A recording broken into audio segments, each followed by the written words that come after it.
mendingan Pak Presiden, kita supaya hiruk pikuk ini berhenti, supaya people power yang saya khawatirkan nggak terjadi, mendingan Pak Presiden mundurin diri deh. Jadi enak gitu loh. Jadi kita juga nggak punya suuzon. Nah, bener nggak? Saya ini rakyat ya, kan jadi saya suuzon terus nih. Dia bantuin si Kaisang sampai kemana nih? Bantuin Gibran sampai kemana nih gitu kan? Jadi pertama, apakah Presiden ini cawe-cawenya sampai sekian jauh gitu loh? Saya nggak ngerti juga ya. Karena walaupun itu hak beliau, tapi kenapa? Saya perlu tahu. Rakyat mesti tahu kenapa percepatan ini terjadi. Saran saya supaya tidak semakin kita terombang-ambing. Ya, ada dua tadi saya kasih pilihan ya, apakah ganti cawapres, katanya nggak mungkin, ya sudah, berarti yang paling mungkin adalah Presiden mengundurkan diri. Kalau dibilang nggak ada aturannya, ya karena memang juga nggak ada pernah Presiden ngajuin anaknya jadi cawapres saat dia menjabat ya. Soal PDIP yang bilang dia kecewa karena Bapak sekarang menjauh seperti itu, Pak Pro ke sebelah seperti apa, Pak? Saya nggak ingin mengomentari. Selamatkan negara kesatuan Republik Indonesia ini dari ancaman-ancaman pembusukan yang sekarang sudah mulai menggerogoti terhadap tubuh negara kesatuan Republik Indonesia.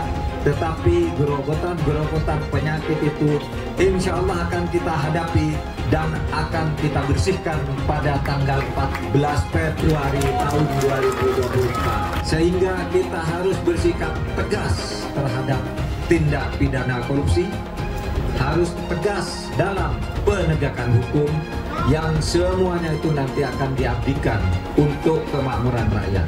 Nah, kita tidak ingin virus orde baru, toksin orde baru ya, toxic relationship orde baru ini masuk dalam lingkaran Pak Jokowi. Kami tidak ingin toksin orde baru yang ada di lingkaran pemerintahan Pak Jokowi ini membawa pengaruh buruk terhadap Pak Jokowi. Kami ingin Pak Joko Widodo tetap pada dasarnya orang yang baik, orang yang 10 tahun ini menjalankan proses pemerintahnya dengan kekuasaan publik yang baik. Saya mau sampaikan ya, yang ngomong tentang isu penundaan pemilu itu pertama itu namanya Bahlil Lahadalia. Buka itu di semua media. Dan saya tidak pernah diperintah oleh siapapun. Kalau ide saya itu bagus, silakan diikuti. Yang penting secara konstitusional. Tapi kalau tidak, ya jangan dikembangkan, jangan dilakukan. Nah sekarang sudah terjadi, sudah berlalu. Kok masih ada yang bicara bahwa 3 periode itu dari seseorang? Jadi teman-teman, yang salah itu, kalau ada yang salah tentang isu penundaan pemilu, itu salah saya. Kenapa kemudian kita mempersoalkan usia harus jadi cawapres harus 40 tahun? Di mana akal sehat kita?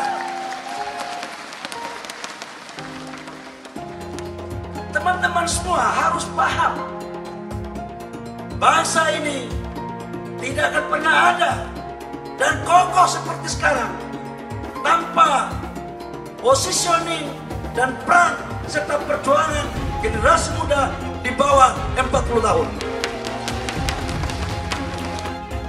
Dan saya ingin mengatakan bahwa yang mampu, yang betul-betul berjiwa besar dan berkeinginan untuk meletakkan fondasi dasar dan jalan tengah untuk anak muda menjadi pemimpin negara, yaitu Bapak calon Presiden Prabowo Subianto. Sudah siap untuk memperjuangkan dalam mencapai kemenangan Pak Prabowo Gibran? Prabowo Gibran? Semua Prabowo Gibran? Bung Karno mengatakan, berikan aku 10 pemuda, maka aku janda dunia. Baru 1 pemuda yang dari Solo datang, sudah pusing yang lain.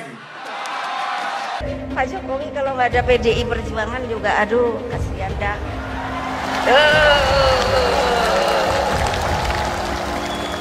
Kelihatannya setelah ini jatahnya Pak Prabowo.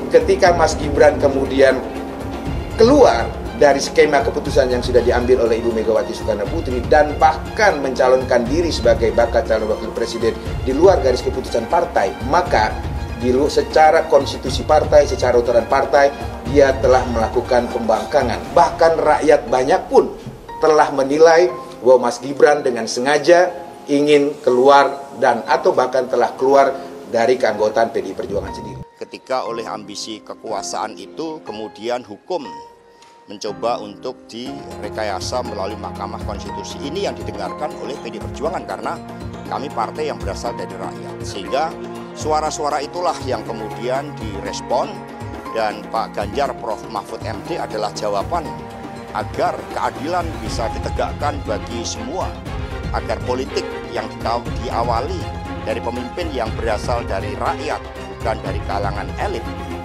yang tercermin dari Pak Ganjar Prof. Mahfud MD memberikan inspirasi bagi seluruh anak-anak muda Indonesia untuk menjadi pemimpin yang digerakkan oleh hati nurani. Maka Prof. Mahfud mengatakan, saya ditetapkan sebagai calon wakil presiden tidak keluar sepersen pun. Ini membangunkan harapan bagi anak-anak muda bahwa ternyata untuk menjadi pemimpin nasional modalnya adalah kompetensi, kejujuran, kerja keras, membela rakyat, membela yang benar, menjadi pendekar hukum. Ini anak-anak muda kemudian masuk di dalam suatu gerbong harapan bersama Pak Ganjar dan Prof. Mahfud MD. Kamu bilang, bersama 10 pemuda nanti akan guncang dunia. Ini baru dikasih 1 pemuda, kau sudah terguncang mentalnya. Tenang saja Pak Prabowo. Tenang saja Pak. Saya sudah ada di sini.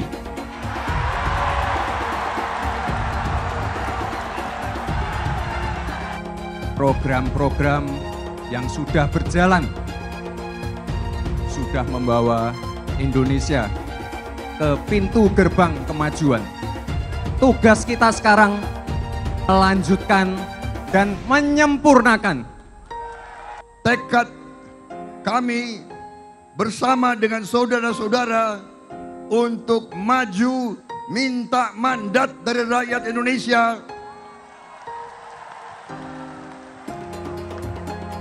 karena kita menghadapi titik yang sangat penting dalam sejarah bangsa Indonesia. Kita menghadapi titik di mana kita bisa bangkit menuju Indonesia yang hebat. Itu tekad kami, itu perjuangan kami, itu sumpah kami kepada rakyat Indonesia. Saya hanya menyampaikan seluruh jiwa raga kami untuk rakyat Indonesia. Dalam pemilihan pun, baik itu di pilkada, di pilihan wali kota, pilihan bupati, pilihan gubernur, pilihan presiden, itu semuanya yang memilih itu rakyat. Yang menentukan itu rakyat, yang mencoblos itu juga rakyat. Bukan kita, bukan elit, bukan partai. Ya, itulah demokrasi. Oh, dinasti, semua dinasti, Bung. Semua dinasti, ya kan? Kita jangan cari yang negatif lah. Cari yang positif, ya. Orang ingin berbakti. Apa salahnya? Ya kan? Saya juga dinasti. Kita dinasti merah putih. Kita dinasti patriot. Kita dinasti yang ingin mengabdi untuk rakyat. Kalau dinastinya Pak Jokowi ingin berbakti untuk rakyat, kenapa? Salahnya apa? Jadi berpikir yang baik lah, berpikir positif, ya. Saya merasa aneh ya, kalau begini terlalu muda, kalau begitu terlalu tua, ya. Kumaha, ya kan? Waktu Mas Gibran maju sebagai calon wali kota dulu, ya tidak ada yang disebut dinasti politik. Registrasi dinasti nggak ada kan waktu itu. Ya. Yang pasti kalau buat saya dibandingkan misalnya Pak Gibran jadi maju gitu Mas Gibran gitu ya. Ya saya pilih Ganjar sama Mahfud lah karena lebih teruji kan. Anda jadi wali kota baru 2 tahun 3 tahun kan belum teruji juga. Ini urus negara loh, mau jadi presiden loh. Kalau Anda belum lengkap, belum pernah di legislatif, belum nasional ya maksudnya DPR, kan DPR belum ngerti nih pemerintahan seperti apa. Anda belum pernah di eksekutif yang tingkat provinsi, Anda nggak ngerti jadi presiden nanti. Ini Ini bukan soal belajar coba-coba loh. Ini negara dipertaruhkan untuk 2045. Kita kan mau mencapai 100 tahun ini mau jadi apa? Kalau coba-coba, ini negara sebentar lagi 300 juta penduduk kita. Mana boleh kita kasih orang coba-coba. Saya tidak meremehkan anak muda ya. Anak muda bisa lebih kreatif gitu ya. Tapi bicara tata negara harus mengerti konstitusi. Anda bukan hanya untuk berani untuk maju. Kalau cuma berani maju, banyak bisa kita pilih orang berani maju. Tapi yang lengkap dengan track record ini kan butuh waktu pembuktian. Pasti Pak Ganjar, Pak Mahfud yang lebih pengalaman. Saya tidak mau anak cucu saya harus nunggu sekian tahun lagi. Kayak pengalaman Jakarta gitu kan, nunggu lagi mundur. Males sudah. Jadi kita nggak usah coba-coba deh. Udah jangan dengerin janji-janji manis orang. Buktikan aja selama ini bagaimana. Kita bisa lihat karakter orang ketika ada di kekuasaan. Dan kita harus berani tegas. Orang jahat itu kata Nelson Mandela nggak bisa ngurus negara. Karena di kepala mereka itu cuma ada kekuasaan dan kekayaan saja. Kalau Ganjar kan udah teruji. Jadi orang kalau belum pernah berkuasa itu gampang ngomongnya. Tapi kalau kamu udah di kekuasaan, karakter Anda teruji. Dan Ganjar teruji. Apalagi saya sama beliau kan sama-sama di DPR juga dulu kan. Jadi itu karakternya teruji gitu. Keluarga juga teruji. Saya kira itu penting. Dan saya tuh sampai bingung. Lah kok saya bilang Pak Jokowi petugas partai kader. Loh kok saya diomongkan yang namanya katanya terlalu sombong. Itu adalah ADART di partai kita. Saya pun petugas partai. Sekarang kan amburadulnya apa? Ganti pemimpin dirubah dengan enaknya. Bagi saya coba apa ndak pusing ya? Lebih setuju lagi apa yang disampaikan calon presiden Pak Ganjar Pranowo. Tadi saya bisik-bisik ke beliau, Pak, nanti habis dilantik, besoknya langsung masuk ke kedaulatan pangan. Nggak usah lama-lama. Perencanaannya disiapkan sekarang, begitu dilantik besok langsung masuk ke kerja kedaulatan pangan. Sehingga swasembada pangan, ketahanan pangan, kedaulatan pangan itu betul-betul kita miliki. Dan saya yakin Pak Ganjar mampu menyelesaikan ini. Ya kita jujur aja ngomong, kalau Anda mau jadi presiden, wakil presiden. Nah, kalau tanya sama saya, kamu mau jadi politisi, mau jadi apa sih? Ya kalau nggak beres negara ini, ya saya mau jadi presiden. Karena cuma jadi presiden bisa cepat membereskan itu. Coba lihat, kayak di DKI, kok nggak ada Ahok, nggak ada demo. Kalau Ahok nggak nyalon kan nggak ada masalah kemarin. Coba kalau ada Ahok, jadi Ahok itu adalah orang yang tidak boleh di politik. Karena dia membuat bangsa ini tidak bisa bersatu. Itu terbalik-balik. Yang pengen pecahin orang siapa? Kok saya yang dituduh? Ini bagi saya itu aneh gitu loh. Tapi itu fakta. Nah makanya saya tetap ada di PDI Perjuangan. Karena satu-satu partai yang tetap mencalonkan saya di DKI dengan ancaman macam-macam hanya PDI Perjuangan. Katanya, kata Ibu Mega, mau jadi apa bangsa ini? Kalau kamu Pak Ahok yang bisa kerja, yang jujur, tidak boleh mencalonkan diri. Masa orang yang nggak jujur, yang itu mau yang bisa dicalon, katanya mau jadi apa, bisa kerja apa? Makanya saya pribadi ya putuskan ya ikut Ibu Megawati, PDI Perjuangan. Saya itu dia bisa berani terang-terangan. Kalau di DKI dulu saya sudah mundur, dianggap bikin kacau, bisa bikin demo. Ini sesuatu yang aneh menurut saya gitu loh. Ya, Ibu Mega nggak boleh mundur, harus maju. Mau jadi apa bangsa ini katanya? Kalau kamu ditekan untuk mundur, nah itu yang saya sampaikan. Bilang dihalang-halangi, Anies masih sering bikin acara di sana-sini. Bebas pula. Duh, nggak capek apa ngibulin rakyat mulu, Pak? Nah, yang gue pertanyakan nih, Anies itu kampanye di mana-mana sering naik pesawat jet. Nah, pesawat jet biaya sewanya dari mana, Pak? Atau itu pesawat jetnya siapa, Pak? Coba jujur deh. Karena setahu gue nih, itu punya bos Anda, Surya Paloh. Anies bicara soal pendidikan. Padahal waktu dia di Jakarta, dia sendiri nggak mampu buat memberikan bangku sekolah yang cukup waktu mimpin di Jakarta. Artinya, dia nggak mampu memberikan bukti kalau omongan dia itu bisa dilaksanakan. Anies bilang, setiap jabatan harus diisi sama orang-orang yang kompeten. Lah, faktanya di Jakarta, beberapa jabatan diisi sama orang-orang dekatnya dia. Nggak kompeten pula. Terus TGUPP, itu yang jumlahnya seabrek-abrek, fungsinya buat apa, Pak? Kok Jakarta makin berantakan sih? Sekali lagi, Anies nggak bisa membuktikan omongannya. Anies bilang dia akan membuka lapangan kerja. Yang dulu janjinya 200.000 lapangan kerja, ternyata cuma omong kosong, alias cuma janji palsu. Soal pembangunan yang berkelanjutan. Dia bilang di Jakarta dia udah meneruskan yang udah baik. Lu jangan percaya ya, itu ngibul. Faktanya nggak seperti itu loh. Belum lagi nih, program penanggulangan banjir. Jadi di daerah Jakarta itu ada daerah yang sebelumnya udah bebas banjir. Pas Anies mimpin, kok bisa-bisanya daerah itu banjir lagi? Gimana nggak banjir kalau kalinya udah nggak pernah dikeruk sama dibersihin, Pak? Kalau soal Jakarta, gue bisa bicara banyak deh. Jadi gue saksi bobroknya kepemimpinan Anies di Jakarta. Dan gue bisa pastiin, omongan manisnya Anies soal apa yang dia lakukan waktu mimpin Jakarta itu banyak ngibulnya. Milih Anies dan Imin setidaknya sudah menyelamatkan Indonesia dari kehancuran. Gus Dur saja dikudetanya, apalagi rakyat.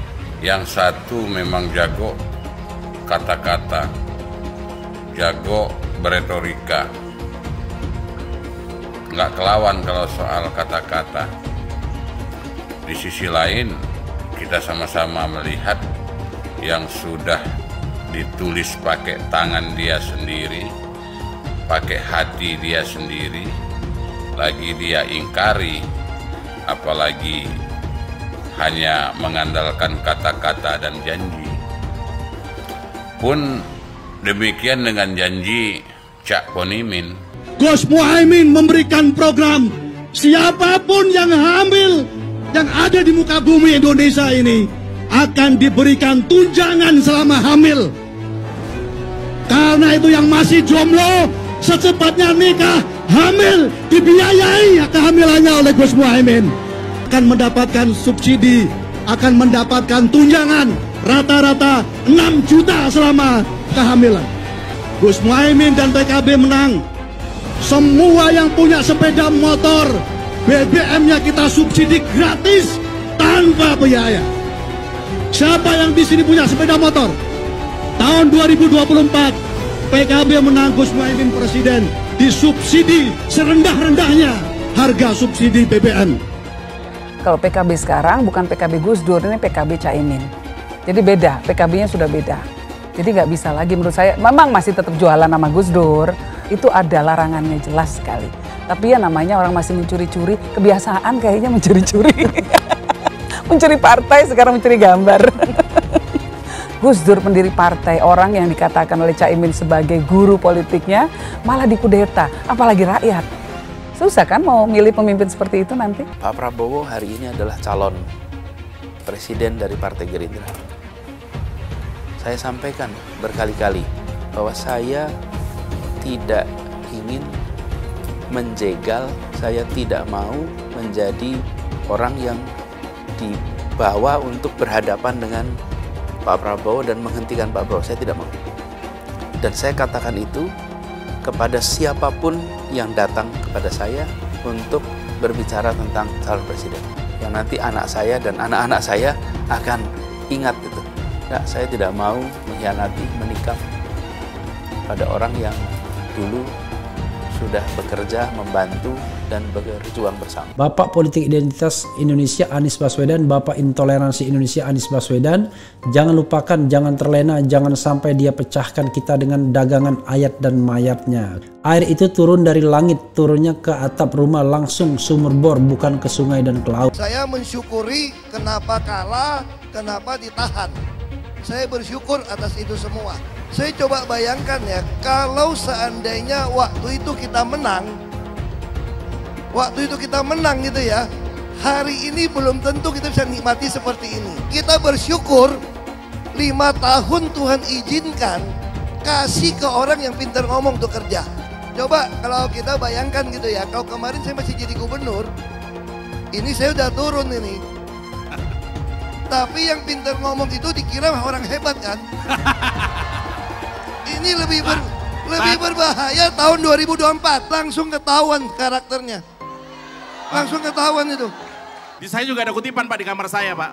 Tulisannya, Jakarta telah mengambil keputusan yang fatal. Jangan hanya konsentrasi pada pembangunan benda-benda mati yang indah difoto dan bisa ditunjukkan dalam 5 tahun hasilnya. Kalau kita mau menilai sebuah janji, maka lihat janjinya atau lihat kenyataannya. Dulu janjinya apa ya? Dan ini aneh, betul-betul aneh. Ini bukan kampanye, tapi saya sampaikan sini. Di satu sisi menyiapkan jalur-jalur air untuk dikirim ke laut, di sisi lain di lautnya dipasang dengan pulau reklamasi, tinggal tunggu waktu jadi rob, air balik. Dan ini melawan sunatullah. Kenapa? Air itu turun dari langit ke bumi, bukan ke laut. Harusnya dimasukkan ke dalam bumi, masukkan tanah. Di seluruh dunia air jatuh itu dimasukkan ke tanah. Bukan dialirkan pakai gorong-gorong raksasa ke laut. Jakarta telah mengambil keputusan yang fatal. Bukan banjir, itu memang parkir air. Bukan banjir, itu memang parkir air. Masyarakat berkeliling dengan membawa toa untuk memberitahu semuanya, termasuk sirine. Ibon 82 miliar. Apa alat transportasi yang dimiliki oleh hampir setiap orang? Alat transportasi yang dimiliki semua orang adalah kaki. Kalau seandainya orang Jakarta percaya Pak Anies jadi gubernur pun, saya berani jamin kok dia akan lakukan normalisasi yang sama seperti saya lakukan kok. Nggak usah bohong lah. Ketika air sampai di muara, maka siap untuk dipompa ke laut.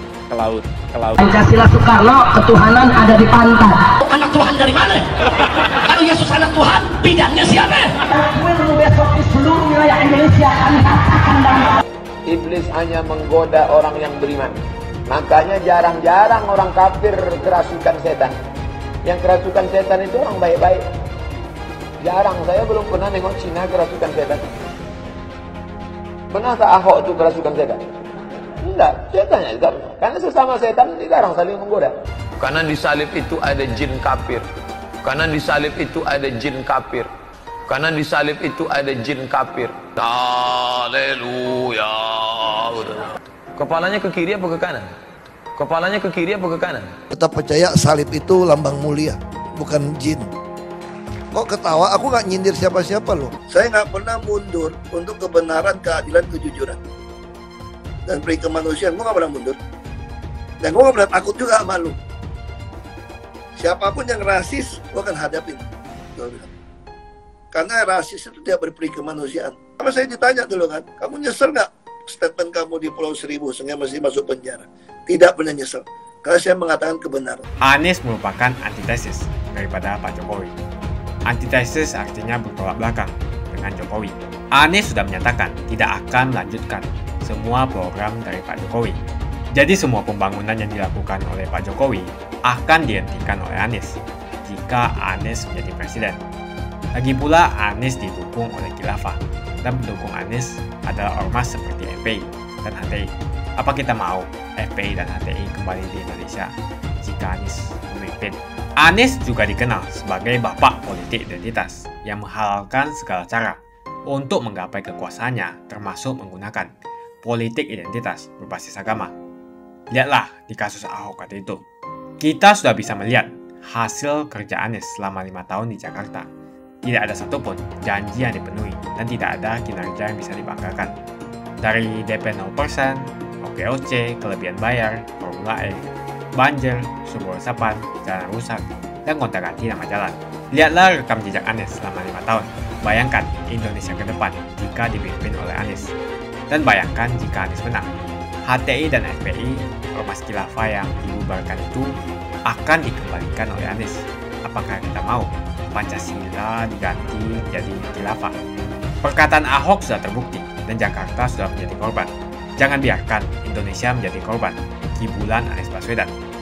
Umat minoritas, terutama kaum Tionghoa, tidak akan memilih Anies Baswedan. Soal PDIP yang bilang dia kecewa karena Bapak sekarang menjauh seperti itu, Pak Pro ke sebelah seperti apa, Pak? Saya nggak ingin mengkomentari. Terima kasih, Pak. Pak, soal pertemuan kemarin dengan Capres itu membahas apa Pak? Pertemuan dengan Capres kemarin membahas apa itu Pak? Ya, saya mengajak untuk menjaga bersama-sama agar pemilu berjalan dengan damai, tidak ada saling fitnah-fitnah, tidak ada kampanye negatif, tidak ada saling menjelekkan, tidak ada saling merendahkan, tetapi dengan adu program, adu gagasan, saya kira itu yang diinginkan oleh rakyat menginginkan itu. Ada rencana memanggil cawapres? Nanti ya Pak Wapres yang akan mengundang. Terima kasih Bapak. Nah, dari semua yang dicapai oleh Pak Yudho Margono dan termasuk legasi ini buat saya aneh.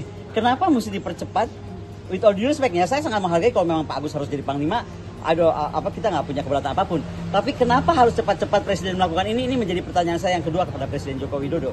Jadi pertama, apakah Presiden ini cawe-cawenya sampai sekian jauh gitu loh? Saya nggak ngerti juga ya. Karena walaupun itu hak beliau, tapi kenapa? Saya perlu tahu. Rakyat mesti tahu kenapa percepatan ini terjadi gitu. Karena kalau dari kepatutan tuh kayaknya, aduh kenapa sih gitu, orang tinggal berapa hari lagi juga pensiun gitu, kenapa sih nggak diterusin aja, kecuali Pak Yudo tadi melakukan sesuatu yang salah gitu. Jadi saya sih kalau mendengar tadi berita, saya sebenarnya dengar berita bahwa beliau tuh akan diganti tuh per awal November. Itu saya udah dengar dari 3 minggu lalu. Tapi saya pikir cuma rumors, orang-orang namanya pengen jadi ya pastilah ya. Tapi ternyata ini kejadian dan lebih cepat daripada awal November. Jadi buat saya pertanyakan juga kepada Pak Joko Widodo. Makanya gini lah Pak Presiden, kita supaya hiruk-pikuk ini berhenti, supaya people power yang saya khawatirkan nggak terjadi, mendingan Pak Presiden mundurin diri deh. Jadi enak gitu loh. Jadi kita juga nggak punya suudzon. Nah, bener nggak? Saya ini rakyat ya, kan jadi saya suudzon terus nih. Dia bantuin si Kaisang sampai kemana nih? Bapak bantuin Gibran sampai kemana nih gitu kan? Udahlah biar nggak ada kayak begitu lagi, dan Bapak juga nggak usah pusing makan siang lagi gitu kan? Udah Pak, mundurkan diri aja, jadi enak. Bapak juga mulus, tenang kan? Kemudian juga Kaisang udah silakan juga maju, kita nggak usah pikir yang aneh-aneh. Gibran. Mungkin saya pengennya Kaisang aja kalau yang jadi presiden. Dan kemudian Kemhan tuh mengeluarkan namanya strategi pertahanan Nusantara. Nah, dengan Mabes TNI itu kita imbangi, karena strategi pertahanan Nusantara itu masih sangat inward looking. Gitu. Tapi kita imbangi menjadi outward looking defense, akan mampu di kawasan, akan mampu di 2 samudra, akan punya kapal induk, fighter. Jadi pada persoalan Palestina kita nggak usah cuma teriak-teriak, kita bisa bergerak kayak gitu-gitulah. Jadi bisa sangat konsisten, terutama untuk kepentingan Indonesia. Apakah kita mengejar kepentingan food and energy security kita ke Kutub Selatan yang bisa jadi hak kita misalnya. Itu semua dilakukan Pak Yudo, malah dikrek kemarin 51 episode TNI itu menjadi dikrek yang menurut saya sangat keren karena menghasilkan sebuah final paper bagaimana merubah pertahanan kita menjadi angkatan perang lagi seperti di era Bung Karno. Kita nggak tahu. Sosok Pak Agus sendiri di mata Baik. Pak Agus sangat profesional, baik dan orangnya ya sangat seru lah. Dan saya berharap Pak Agus bisa meneruskan apa yang dijejaki langsung oleh Pak Menhan tentang strategi pertahanan Nusantara, poros maritim dunia. Nah ini kata poros maritim dunia jangan lepas ya, karena itu menurut saya belum selesai. Jangan sampai kita mau ngabrik lagi TNI yang sekarang sudah tertata untuk menjadi outward looking military gitu kan, atau menjadi angkatan perang Republik Indonesia. Jadi saya berharap Pak Agus dengan segala hormat bisa diteruskan apa yang sudah dicapai oleh Pak Prabowo sebagai Menhan dan bersama-sama Mabes TNI yang dipimpin oleh Pak Yudho Margono selama ini. Baiknya Pak Jokowi itu mundur atau cuti? Kalau saya sih bilangnya cuti, ya kan. Tapi saya pikir kalau Pak Ari bilang mundur benar juga sih. Ya, karena kalau cuti kan masih bisa intervensi kan gitu ya. Bukan juga kacau, bisa intervensi. Tapi kalau mengundurkan diri mungkin ya sudah. Berarti dia betul-betul kayak putus gitu loh alurnya. Oke. Jadi catatannya itu ya, kalau soal posisi Panglima harapannya TNI bisa netral sampai dengan masa. Karena TNI kita dari rakyat untuk rakyat. Jadi yang paling utama itu adalah rakyat. Bukan penguasa, bukan uang, bukan kekuasaan, tetapi rakyat. Itu. Dan itu yang membedakan. Dan jangan salah ya, Indonesia ini negara yang lahir dari pergerakan. Dan itu bibit-bibit pergerakan tuh ada. Makanya be very careful dengan gerakan massa. Itu yang saya selalu ingatkan dan kenapa saya harus ingatkan. Makanya saran saya supaya tidak semakin kita terombang-ambing. Ya, ada 2 tadi saya kasih pilihan ya, apakah ganti cawapres, katanya nggak mungkin, ya sudah, berarti yang paling mungkin adalah presiden mengundurkan diri. Kalau dibilang nggak ada aturannya ya karena memang juga nggak ada pernah presiden ngajuin anaknya jadi cawapres saat dia menjabat kan. Dan bukan cuma anaknya loh, mantunya jadi gubernur, ini jadi itu, saya udah nggak tahu lagi deh. Lihat aja gini ya, bagaimanapun tentara itu manusia yang disempurnakan, apalagi mencapai jenjang seorang panglima dan calon panglima. Saya masih percaya bahwa Pak Agus itu bisa netral. Tetapi sekali lagi, selama presiden itu menjadi panglima tertinggi, bahwa dia mampu mengintervensi bisa dong. Contoh gini aja, kenapa MK bisa diintervensi? Ya, apa yang terjadi gitu, ya kan? Karena Pak di MK itu pamannya Gibran gitu loh. Nah saya nggak tahu saya khawatirnya dan saya cuma berharap tidak terjadi apa-apa, jangan sampai angkatan bersenjata kita, tentara kita dipakai untuk intervensi. Karena saya cuma mengingatkan aja ya, sekuat apapun power, uang, kekuasaan, apapun yang Anda punya gitu, ketika masyarakat bergerak itu nggak bisa tertahan. Dan itu yang saya nggak mau terjadi. Karena kekhawatiran saya yang selama ini saya sangat isunya geopolitik, kawasan, dunia, saya ngurusin Rusia lebih baik daripada ngurusin Indonesia sebenarnya. Ya kan, in the past 2 years gitu kan. Tapi kenapa sekarang saya tiba-tiba kayaknya alert, ini mesti saya ingatkan, karena ini nggak bercanda. Saya itu nggak bercanda. Saya itu soalnya kemana-mana sekarang merasa bener loh. Kok ada kegelisahan gara-gara MK yang nggak adil ini, lalu bagaimana sikap Gibran yang menurut saya tidak tadi leadership value-nya kurang ya, komitmennya nggak bisa dipegang, mohon maaf, komitmennya nggak bisa dipegang, sebentar bilang A, sebentar bilang B, sebentar bilang di partai ini, sebentar bilang di partai itu. Apa ya, kita nggak boleh punya leaders yang begitu. Leaders ada leaders, ini kita lagi ngomong negara loh. Dan sekali lagi dengan segala hormat, kita sangat hormat sekali sama Pak Prabowo ya. Tapi kok saya khawatir dengan kesehatan beliau. Nah jangan sampai nih, amit-amit ini saya amit-amit 7 turunan, jangan sampai ada apa-apa. Tapi kalau ada apa-apa, kan pasti kekuasaan itu ada di tangannya wakil presiden.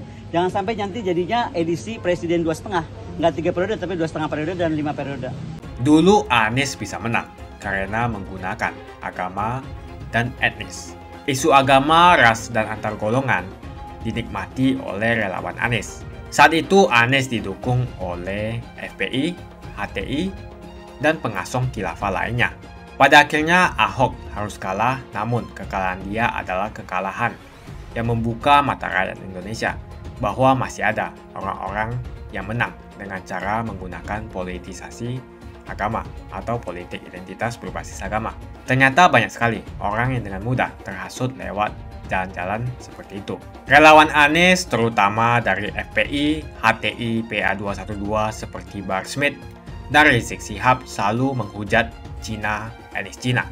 Tapi saat ini negara Cina sudah menjadi nomor 1 di dunia. Saya bangga sebagai Cina. Etnis Tionghoa dicap sebagai pemberontak, sedangkan etnis Arab dianggap sebagai Tuhan atau tuan dari pribumi. Etnis Arab dipuja-puja dan dianggap sebagai dewa. Lihat saja Rizik Syihab dan Bahar Smith dipuja-puja, padahal mereka mengujar kebencian. Pengasong khilafah seperti Rizik Syihab, Bahar Smith, dan teman-teman, mereka hanya buat gaduh di Indonesia. Sedangkan negara yang mereka sanjung-sanjung itu, Arab Yaman, masih belum maju dan masih terbelakang. Saya percaya Indonesia dengan mayoritas pribumi juga akan menjadi negara maju. Seharusnya Arab Yaman belajar dari negeri Cina. Seperti kata kitab suci, belajarlah sampai ke negeri Cina. Anies dan juga pendukung Anies seperti Rizik Syihab, Bahar Smith, dan kelompok-kelompok HTI dan FPI harus belajar ke negeri Cina supaya tidak lagi melakukan kelebihan bayar. Yang jelas saya memilih pribumi, bukan yang dari Yaman. Ganjar jelas pribumi, nasionalis, dan pasti akan melanjutkan visi dan misi dari Pak Jokowi. Suara Ahok merepresentasi warga minoritas, dan etnis Tionghoa mendukung Ganjar Pranowo. Ahok pasti akan mendukung Ganjar, karena Ahok anti radikalisme.